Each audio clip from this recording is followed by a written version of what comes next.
Hello, welcome to A Classic TV. I'm Mike. And I'm Gina.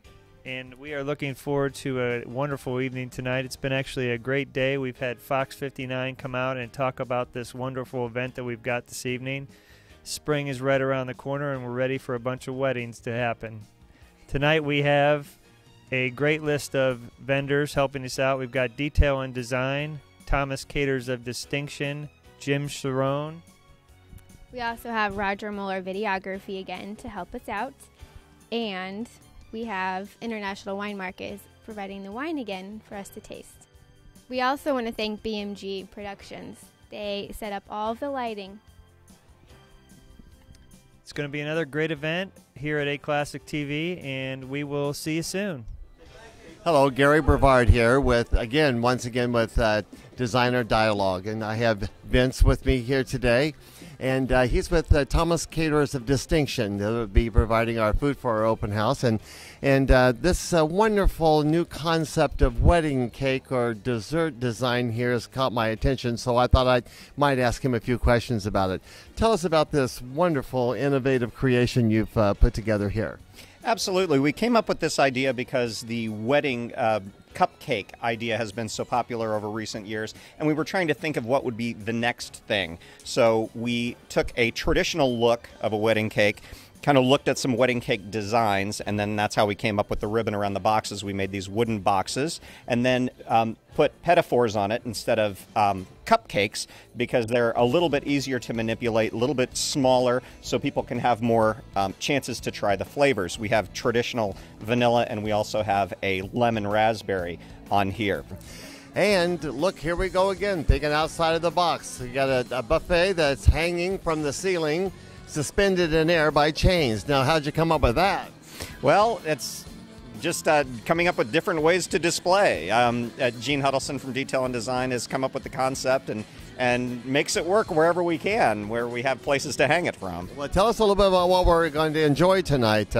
Go through the buffet here and tell us a little bit about what you've prepared. Sure. These are some of our newer items. They're not all brand new, but some things that have been very, very popular over the last year.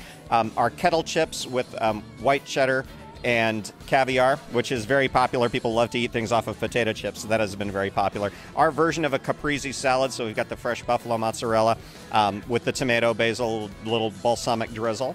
Working our way back, we've got, this is actually a new item. We've done a risotto ball for quite some time now, but this is actually a crab risotto ball, so we're expanding the flavors of that a little bit.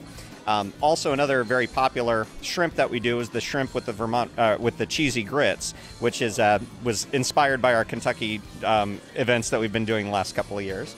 And then moving back, one of our perennial favorites, this has been with us for many, many years, the chicken breast wrapped in bacon, marinated in Korean sauce. Just something that has been selling fantastically over the years. And then another new item, not brand new, but a Thai beef salad with Bibb lettuce. So a little bit healthier. Boy, that sounds delicious. I am here with Dan Brand of Brand Photo Design, and Dan and I have had the pleasure to work together on a few events, and he's just happens to be one of the most fabulous photographers and image capturer in the business. And so I thought maybe I'd take this opportunity to ask him what he is doing differently or what he's doing now in the world of photography that not everybody's doing that sets him apart from the other photographers. Hey, Dan. Thanks, Gary. As far as what we're doing, the biggest thing that we do is it's just all about the comfort of the bride and the groom. If they're comfortable, if they're relaxed, they're going to show that in their photos. So we don't focus so much on posing. We guide them, but we let them be themselves, and we let them interact with each other, and that really is what allows us to get the images that we get. And you work together as a husband and wife team with Brooke, yeah, right? Yeah. Well, you certainly do it because your photography is very beautiful. I mean, if people want to maybe go to a website and take a look at some of your work, where would they go? Brandphotodesign.com. Okay, and you can see his pictures on our website coming up real soon of our March open house. Thank you. Here we are back again with Gene Huddleston, the guy that's made all these tablescapes and given us our look for this evening. And we're going to ask him a little bit about the thought behind some of these tables in our main open house showroom. Well, I tried to come up for tonight anyway, 3 or 4 seasons, the fall, the spring, the winter, the summer. And in fall, you want to see rich colors, but with any of the event design this year, you're going to see a lot of bling and a lot of shiny, shimmery fabrics, a lot of texture, dried items versus fresh flowers on some of the fall tables, a lot of branches and a lot of hanging votives. So that's kind of what we followed through with the fall table.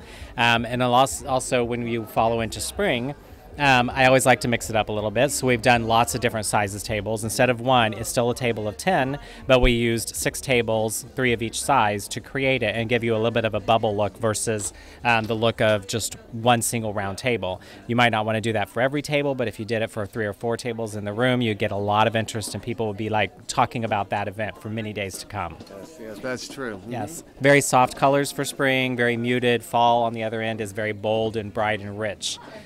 For wintertime, it's all about bling. It's all about sparkle. It's about wide, crisp, clean colors, lots of glass and lots of frosted votives or frosted glassware or plates. So that's kind of what we did. And the 2-tier table design is a little bit different, but I think it'd be perfect for a head table for a bride and groom, so they're up above a little bit, but they still have all their friends around them because they're seated just a little bit lower. The bride and groom can still see the entire room. So I think it's a great shot. It sure is.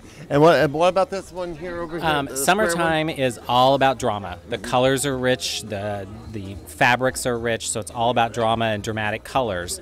On this table, we did a very light colored linen with some bold print on top of it. And in the nighttime, it's going to go black instead of the burgundy that's actually on the linen. Follow that through with the black lucite candelabras and the black glass vase. The big pop of color are the red roses on the top, and then the purple hydrangea with the red roses at the base. So it's a very dramatic table. It's a very rich table, but that's summer. And they're all so very interesting. Well, thank you, Gene. And remember that all these tables will be on display for the whole month of March. Back to you, Roger. Here we are again with Designer Dialogue with Jim Cerrone here. And Jim Cerrone is a wedding and entertainment director. And what he does is just a little bit different than your normal disc jockey. I'm going to let him tell you a little bit about it. Well, Gary, a normal DJ, you'd think, just handles the dancing at the end of the night. But most weddings are kind of a complex series of events that all have to come together. So I try to make sure that I know exactly what's supposed to happen with every team member involved with that wedding from the minute the first guest walks in until the last dance. Well, and also, isn't there a matter of keeping the energy at a certain level and things, and you're sort of in charge of that also? Absolutely. The atmosphere is that one thing that can make or break a wedding, and it needs to be fun and upbeat during cocktail hour, a little more romantic during dinner hour, a little quieter, and then you sort of build anticipation with the music and with the pacing of the formalities you're doing throughout the rest of the event. You know, I've worked with, in the past years, I've worked with a lot of cocktail pianists and such, and you're probably very similar to them where you can anticipate what you think the crowd's wanting and needing to hear, and you know how to give it to them. Exactly. You can plan all you want. The secret to a great reception is to plan, but you have to be ready to change gears because the mood of the room can change on a dime. And no one knows how to do it better than Jim. Thanks, Jim, for being a part of our March open house. Thank you. My pleasure. Hello, welcome back. We had another wonderful open house this evening, which will be our second to last one. Our last event will be on April 6th from 5:30 to 8, so we look forward to seeing everybody at that time. We had great crowds tonight, incredible food, and we're just glad that everybody could make it. We also had Gary Bavard doing his designer dialogue, so we hope you enjoyed that, and we'll see you next month at April 6th. And don't forget, make your next event a classic.